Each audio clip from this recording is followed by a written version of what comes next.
All right, let's take a look at Germany in this game of Axis and Allies Anniversary Edition using the 1942 setup. We've already gone through Japan and the Soviet Union, which are the first two countries to go in this setup. Country number 3 is Germany. Now we do have the advantage of Italy being a separate playable country, and so they can be used to can open, or we can opener for them. And they can help protect our southern flank down here. But there is still a ton that we need to do. Now you'll notice that because of these sea zones, this fleet here cannot get out to this fleet over here. The only two ships within range are right here, these two subs. Now if for some reason the Russians did not reinforce with their sub, maybe we only need to send one of these subs up here, that more than likely we're going to need to send both of them. Reason being, we also can only get our bomber from here and our fighter from here to this battle and then back somewhere that they can land. None of our other airplanes can make it, so we don't have a whole lot of air power either. And we're going to hope that when we take out this fleet, we don't have to lose planes as casualties. And so I usually or I would recommend sending both subs that way.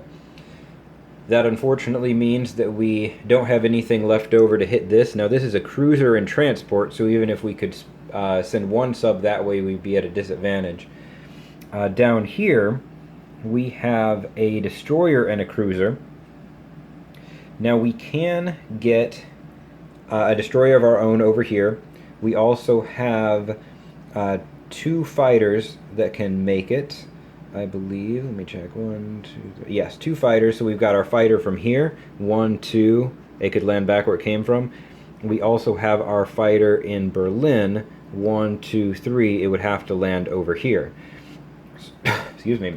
So we can potentially take out this fleet here and that fleet there. That one is too far away. We can't get the forces to it.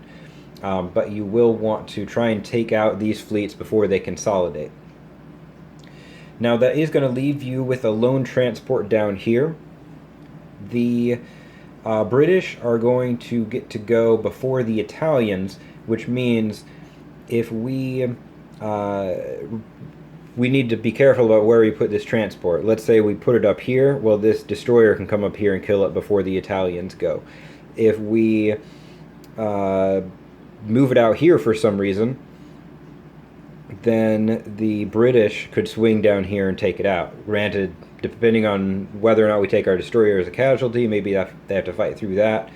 But, oh, I misspoke before. This is a cruiser. This is a cruiser and transport. This is a cruiser and destroyer. So they could move their cruiser down here. We're probably going to take at least one casualty, which means it's going to be a lone transport. We wouldn't want to do that. We could, however, maybe grab a couple guys from France, bring them here, put our transport here protected by the Italian units, so England isn't able to do that, and we can make a stronger push for Egypt on turn 2. By that point, the Italians may have done some reinforcing of their own. They may have also taken out that destroyer, or maybe it's moved somewhere else. So we're going to be in a stronger position to take Egypt the second turn. Now, the Eastern Front is where things can get very interesting, and because Russia goes before you, you're going to have to play some things by ear. But what you're going to want to do is look and see if the Russians have massed their tanks anywhere that is easy for you to counter. If so, you're going to want to counter there, preferably in such a way that doesn't put your own tanks at risk. If you can push infantry forward and use a couple planes as your offense and keep your tanks back, or have your tanks counterattack in a different location, one that won't be it won't be so easy for the Soviets to counterattack, that will be the thing to do. Also keep an eye on Karelia up here. If it is lightly defended or defenseless, we definitely want to march in there and take that factory, because then we can start putting 2 units a turn, infantry, maybe probably tanks, up here every turn to try and turn the tide this way. If we did need to land a fighter in Norway, we'll want at least something there, an infantry or two. because the British should have at least one transport to drop off guys, and they have some air power they could use to just try and kill a fighter and take those 3 IPCs away from you. Don't forget about this transport you have here. You can use it to ferry guys up to help with that battle as well. Your strategic locations are probably going to be down here, Poland and Ukraine. Eastern Ukraine, assuming Russia attacks both, is going to be too far away for you to really counterattack effectively. But taking this territory is going to be helpful. And Italy, before Russia's next turn, could potentially reinforce. Or if Russia has made a big mistake and left Caucasus weak, they could try and swing in here. Germany takes this. Italy takes this before Russia's second turn, which would be pretty devastating for Russia. In terms of the purchasing, tanks are always good. They give you the mobility. They attack and defend at 3s, which is nice. They still cost 5 in this version of the game, as opposed to 6, which would be a change later. I do favor the idea of building an aircraft carrier here. It allows your Air Force to have greater mobility. You could strike this way, you could strike this way. You are still going to have that transport there. And you've got a cruiser, which means England is going to need to be careful about sea line on the second turn. They can't just plop down a carrier and put their fighters on it. Because if they do that, you can come in with a fair amount, especially if you have a bunch of air power over here that is in range. The fighter that you would land here wouldn't be in range, but pretty much everything. I mean, if it's in Norway, if it's in Paris, if it's in northwestern Europe, your bomber that's in Berlin or in Germany proper is within range. So you can hit it with a lot of stuff. They can defend against it if they want to. But if you don't build that carrier, then there's a lot less that you can throw that direction. You can also, and the carrier actually is good beyond the first turn for a potential sea lion, because after the first turn your planes might be scattered, but after that you can get at least 2 of them there, and then they're in position to strike this way or strike that way, both the Navy as well as England itself. And it protects your northern flank up here, prevents the U.S. or England from trying to sweep in and hit your coast or liberating Karelia. They're going to have to go up here in order to do that. And then if your transport is still alive, you can easily keep shuffling guys back and forth. And you can maybe put down another transport later, both for the purpose of getting more guys over if necessary, or swinging over and doing a sea lion. You can also afford to move some of your ships out. If you've got a carrier here with a couple fighters, maybe add a destroyer to it or something. That gives you the flexibility. You can move some ships out. Whether or not that's a good idea is going to depend on where the British fleet is. But maybe the British fleet has moved within range of you, and you can bump out and take it, but you don't want to move your transports out, because they'll easily get killed. You need something back here, and so having that carrier is going to help you with that as well.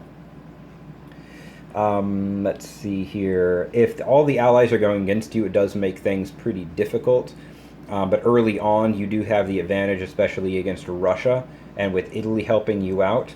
So you're going to want to keep probing the Soviet Union, taking out their offense, trying to push in where it makes sense, taking this factory up here. That's going to be a lot easier than taking the one down here. But also coordinating with Italy so that you're doing a 1-2 punch. Soviet Union goes, okay, Germany, Italy, 1-2 punch. Soviet Union gets one chance to go, Germany, Italy, 1-2 punch. To try and chisel away at this and eventually take this factory, as well as move down into Africa. There's not a whole lot you can do to help Japan, but your hands are pretty full over here. You just got to keep plugging away, keep hammering this, keep up here and in the middle, keep working with Italy to hit this area and move into Africa. And if you can do that with good speed, while keeping the British at bay, knocking out their navy in your opening round is going to be very helpful. They're going to have to totally rebuild, and then you keeping an eye on that. And if they aren't quite strong enough, it would move a little aggressively into a position, maybe here, down here, that you can swing over with your fleet and take them out, adding in your land-based air power. That's what you're going to want to do.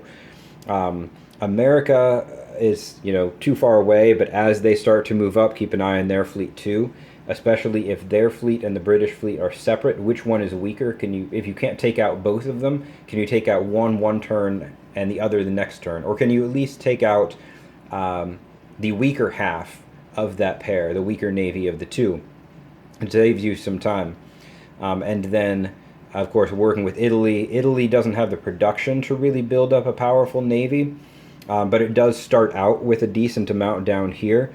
You're going to want to coordinate with them. Always make sure that they know what you're doing, you know what they're doing, and that you coordinate those forces. So if either one of you has a lone transport, so I talked about before, Germany has a lone transport, make sure Italy has it protected, especially on England's turn and then later on America's turn.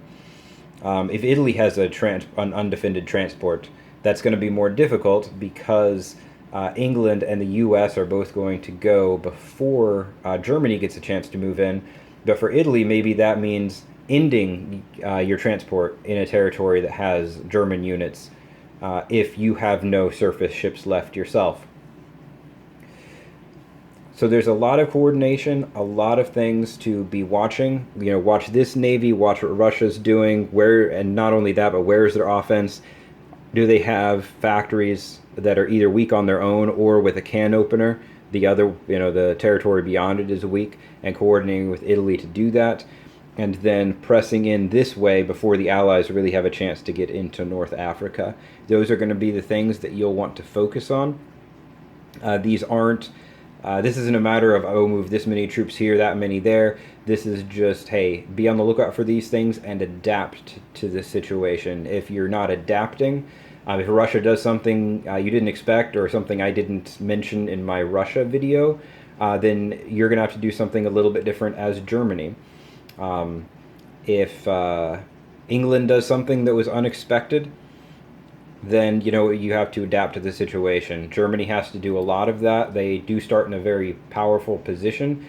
They don't go till the third country to go, which hurts them a little bit, especially because Russia gets to go first. But they do have a lot of economic strength. They have a lot of units there, and they have Italy who can help them out a little bit. So pay attention to those things, adapt, and constantly be coordinating with Italy. Those are my big pillars of advice when it comes to Germany in this version of Axis and Allies.